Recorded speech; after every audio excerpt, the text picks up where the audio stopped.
Hey guys, now that we finished covering all of anabolism and catabolism, I'm just going to do a very expansive overview of how they relate to one another. But quick warning, I'm going to have to do this entire thing in one take, so if I say something wrong, I'm not cutting it out. Okay, so a lot of you guys have brought up concerns that you're not sure what you have to know about each mechanism or what you have to know about each cycle, and I'm going to try to clarify that as much as possible in here. So if you want to follow along, I posted a PDF on a discussion. If you go to the discussion tabs and you click on, it says something Carol's discussion, it's going to have a PDF attached to it. That's the same place where you probably found this video. And if you download that PDF, you're going to be able to follow along with the stuff that I'm explaining. So for this first page is the page that regards everything from anabolism to catabolism that is glucose related.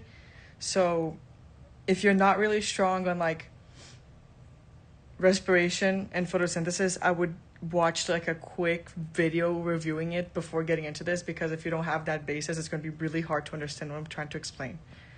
But for this entire page, if you guys are struggling with what to remember, I would focus on remembering these molecules over here. They're the ones highlighted, and they're highlighted in different colors for specific reasons. So this first molecule over here is G3P. It's written right over here. The second molecule, it's a very long name. You don't have to know the entire name. It's just 3PG. And then pyruvate and acetyl-CoA, you guys know what it is, and oxaloacetate, I'm pointing it out for a very specific reason. The one that I would add, and I'm going to put in a different color, is alpha-ketoglutarate, because in past semesters we didn't focus on it that much, but he gave you two mechanisms that use alpha-ketoglutarate, so I would just remember that it exists. You don't have to focus too much on it.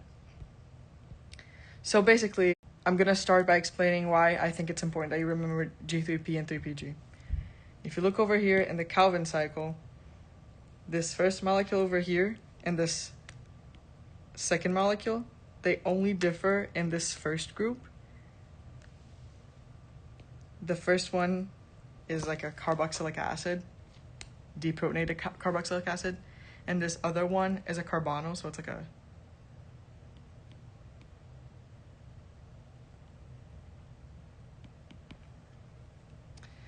that was a mistake. So the reason why this is important is because whenever you're building molecules up, it's much easier for you to build something up from this base molecule than it is from this base molecule over here.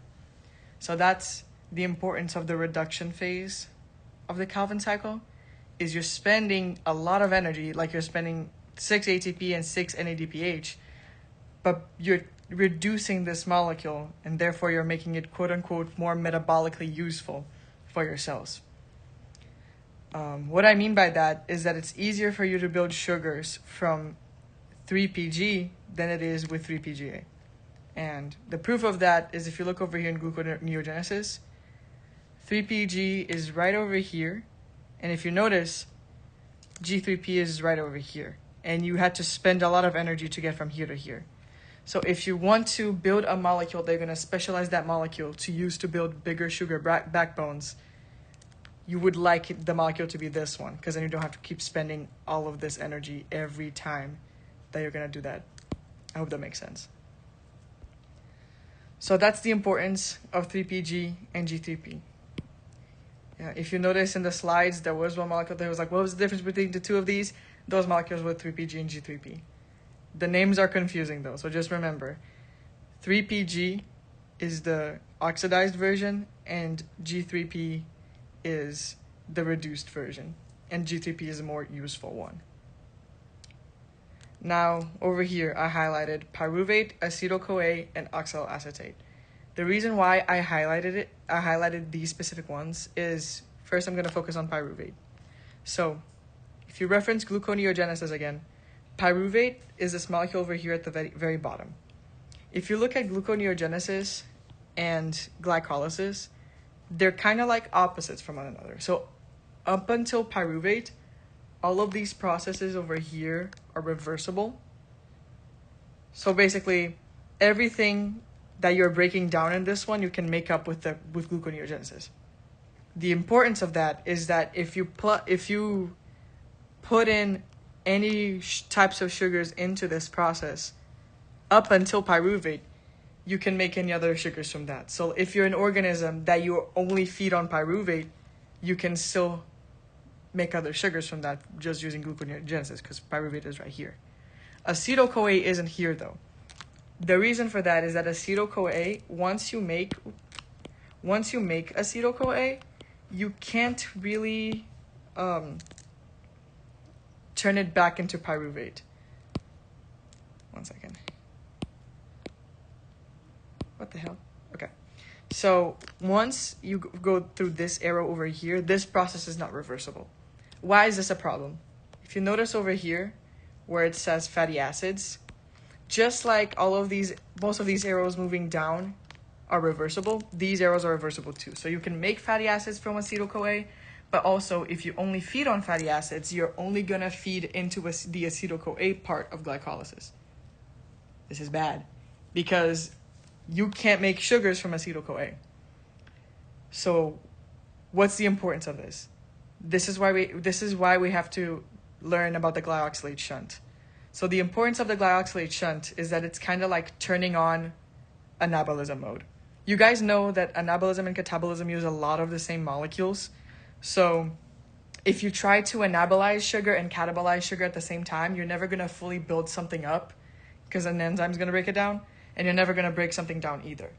So the citric acid cycle, if I just take away oxaloacetate or any of these backbones, it's going to ruin the cycle, because the point of it being a cycle is that it reuses all of these molecules. So if you take one out, it doesn't work anymore. And if I try to take oxaloacetate to build it into something else, you're still going to have the catabolic enzymes on, so it's never going to fully build what you wanted to build. In the glyoxylate shunt, though, you're basically turning it into an anabolizing process. So if you notice over here, it doesn't say in this chart, but in the citric acid cycle, you lose a few CO2s, and in the glyoxylate shunt, you never lose those carbons. So that's good because you're retaining carbons that you would have otherwise lost, but also from turning this into a catabolic process, from a catabolic process into an anabolic process, what you're doing is that all of these backbones are now like up for grabs. And the importance of this is that now if you only feed on fatty acids and you only make acetyl-CoA, you can use these backbones to build stuff up. So the reason why I told you guys to highlight oxaloacetate, it's because if you notice over here, you have oxaloacetate in the glyoxylate shunt and the citric acid cycle. And you also have it right over here, right above pyruvate in gluconeogenesis. So with you can't make anything up with acetyl-CoA, but you can build stuff up from oxaloacetate. So if you're an organism that only produces fats, you go through the glyoxylate shunt, and then you build sugars up from oxaloacetate.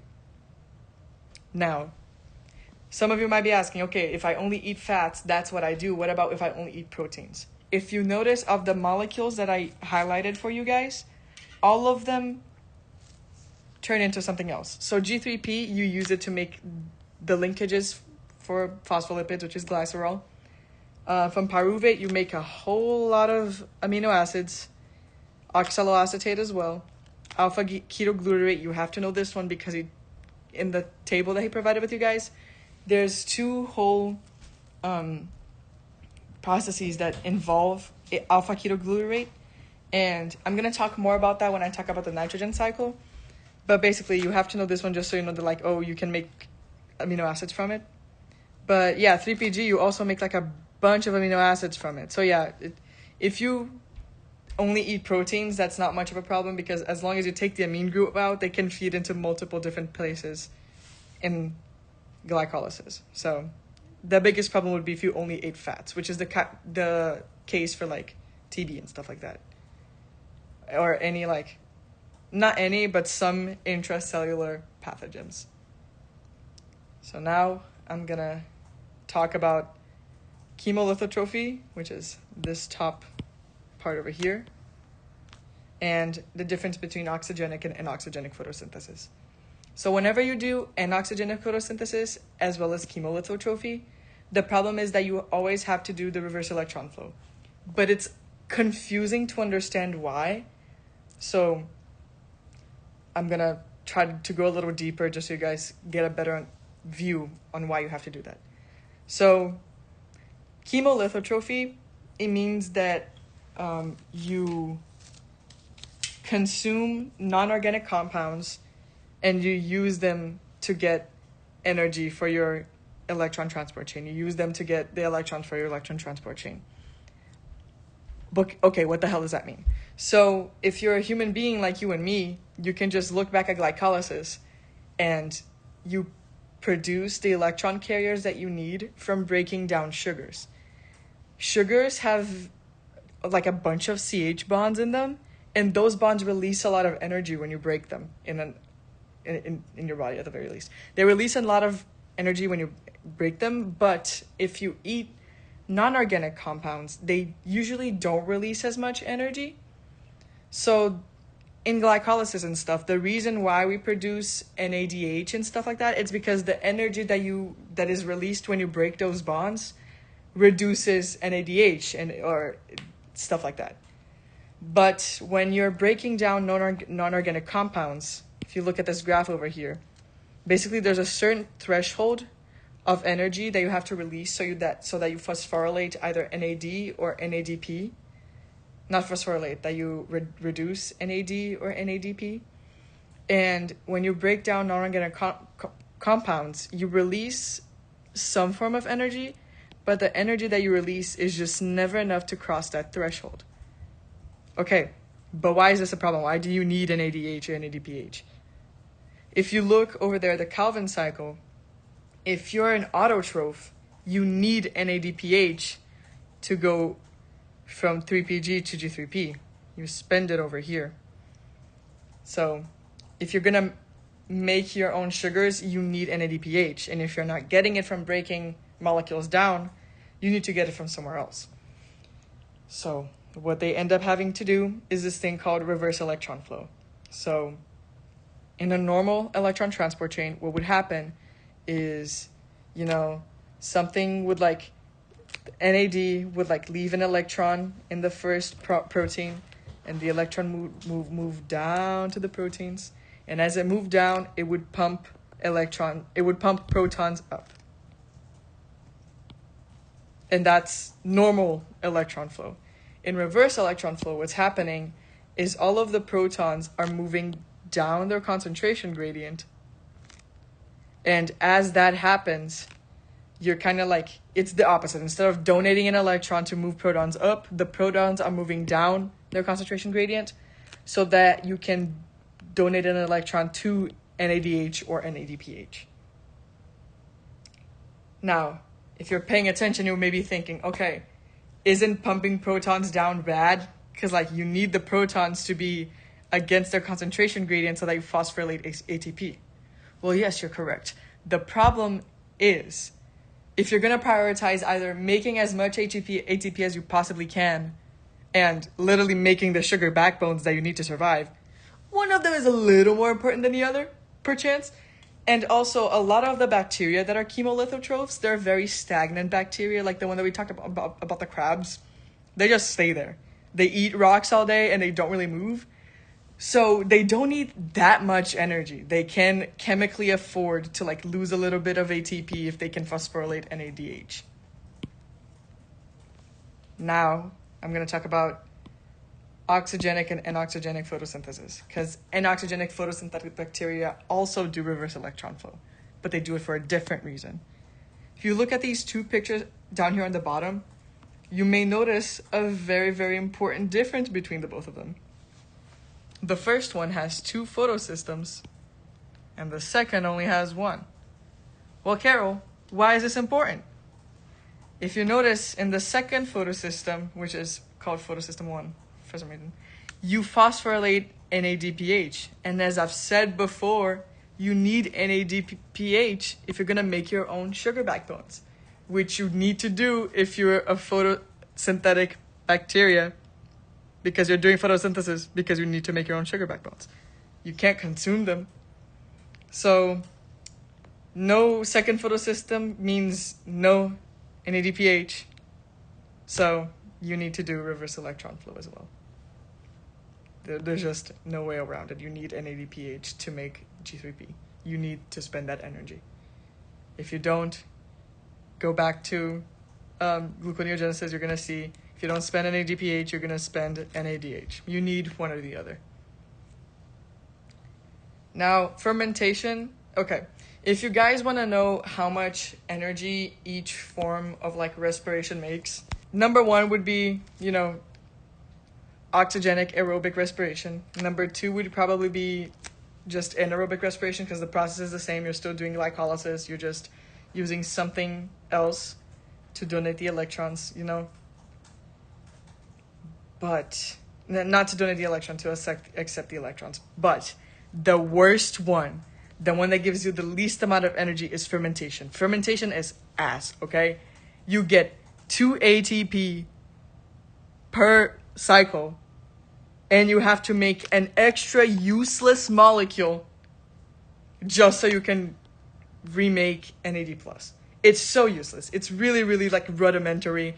It's not very good. Like our muscles have it, and that's like basically like a last resort that we can respirate. Like it's really not good. So all you have to know about fermentation, it's like glycolysis but mid, because you have to make this extra useless molecule just so you oxidate NADH, so you don't have to keep making NAD+ molecules. Because if you think about it, if you never made lactate in this example, then you would have to keep making NAD+ molecules. And you're just going to waste so many resources doing that, so it's so much better for you to just make the useless molecule so that you can reuse NAD+. That's literally all you have to know about fermentation. It's so stupid. I have a personal gripe with fermentation. Okay, so now I'm going to talk about the nitrogen cycle, which is more important. So in the nitrogen cycle, it involves very, very important processes for us, because if you think about it, all of your proteins have nitrogens in them, and your DNA also has nitrogen in them. So we need a lot of nitrogen if we want to live. So I'm going to simplify it in this little cycle over here. So this first process where you go from NH4 to NO3, it's called nitrification. And what is happening in this process is, well, think about it. You're going from a very highly reduced molecule to a very highly oxidized molecule. In simple words, you're going from a lot of H's to a lot of O's. What could this mean molecularly? So, if you're going from a molecule that has a lot of H's and it's losing those H's, it's likely donating these H's. And in biology, whenever we have H's, they're either protons or electrons.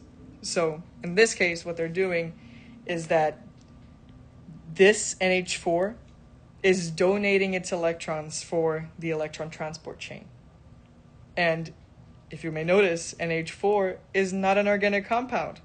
So this part of the cycle over here, going from NH4 to NO3, is chemolithotrophy, because the NH4 is donating its electrons for the electron transport chain, and it's releasing NO3 as like a waste product. Now, if the opposite occurs, let's say for now that there's no NO2, if you just go from a highly oxidized molecule like NO3,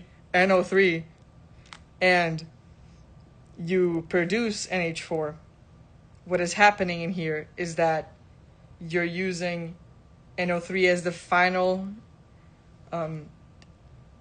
electron acceptor in respiration, in the end of the electron transport chain.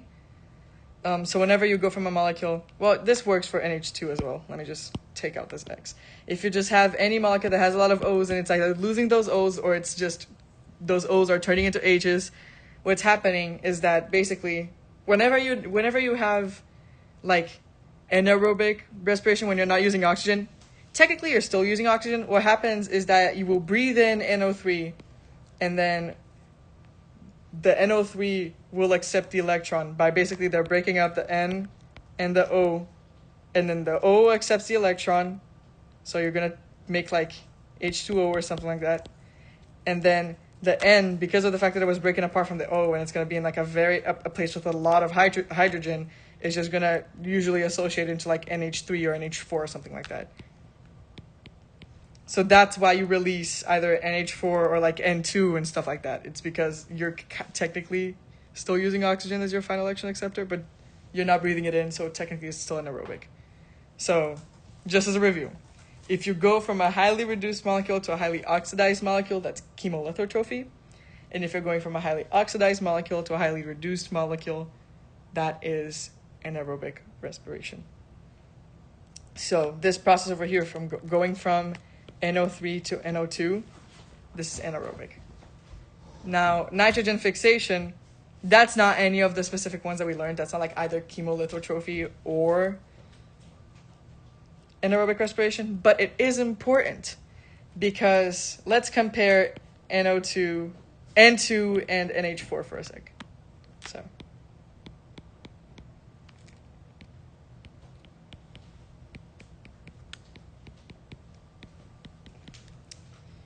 could you guys tell me which one of these you would think would be easier to break? Which one of these bonds do you think would be easier to break? The NN bond or the NH bond? If you said the NH bond, hooray, you're correct. The reason why the NH bond is easier to break, you don't have to know this for exam, I'm just explaining it to you because it will help some people, is because this bond is like a lot more polar than this one is, so you have to input much more energy to break this one than you would to break this one. Why is that a problem? You have a limited amount of energy in your body, so you kind of want to, conserve that as much as you can. So if you can use this to make your amines and stuff rather than this, it's better for you because you have to put less energy to make that happen. So, yeah, that's... Oh, and the other important thing is that the alpha-ketoglutarate process that we taught you about, I don't even remember what they're called, but basically they're like, you take this NH4 plus alpha-ketoglutarate and then equals protein. It's just showing you that, like, we do indeed use NH4 to make our proteins because it makes it quote-unquote bioavailable. It's just easier for us to use. So, yeah, that's a very big overview. Rewatch this as many times as needed, and taking notes on your own PDF as whatever way helps you best is definitely going to help you with this. You don't have to write